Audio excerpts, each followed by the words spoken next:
took up much of the 7th floor of the fabled Monadnock building. My small empire included 14 local agents. That's what we were calling operatives these days, and branch offices in L.A. and Manhattan. We had met for beer at the Berghoff on West Adams, in the venerable German restaurant's bar. It was the kind of place where cigar smoke trumped cigarette, the long, narrow space sporting a polished wooden counter extending the entire length of the east wall, bowing out at the north end. This was a male preserve, literally so.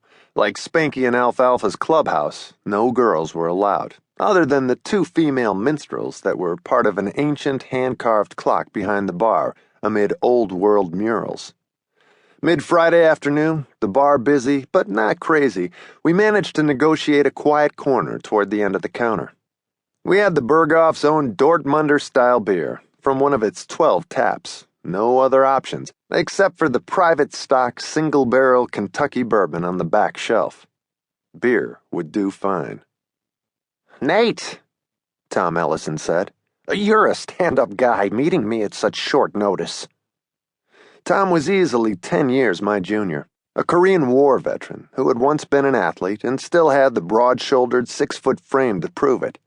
He wore a breezy-looking plaid jacket with a blue vest, blue-striped shirt, and blue tie.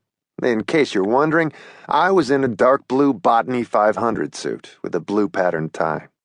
Tom was hatless, but I wore a narrow-brimmed shag-finish felt hat from Dobbs. "Everybody in the Berghoff bar is a stand-up guy," I reminded him. There were no stools at the counter, just a brass rail for resting 1 foot at a time. Tom grinned and chuckled, which was more than my remark deserved. He was the upbeat type, perfect for the puffery racket, boyish with that blonde crew cut, those sky-blue eyes, pug nose, and dimpled jaw. He might have been Kirk Douglas's kid brother. "I just mean," he said, putting something serious into his tone, "I know you're a busy guy, an important guy. Hell, they call you the private eye to the stars." That was a Life magazine spread, and not a very big one. "Only when I'm working out of the Hollywood office," I said, and sipped the cold beer. It had a nice bite to it. You had to hand it to the Germans. They could make war, and they could make beer. He leaned in and smiled the PR guy's smile. "Is it true they based James Bond on you?" "It's gospel. Ian Fleming has to send me a nickel for every book he sells." This he laughed at much too hard. "Is it your wife?" I asked, on the outskirts of irritation. Half my agents worked domestic. No, hell, Jean is great.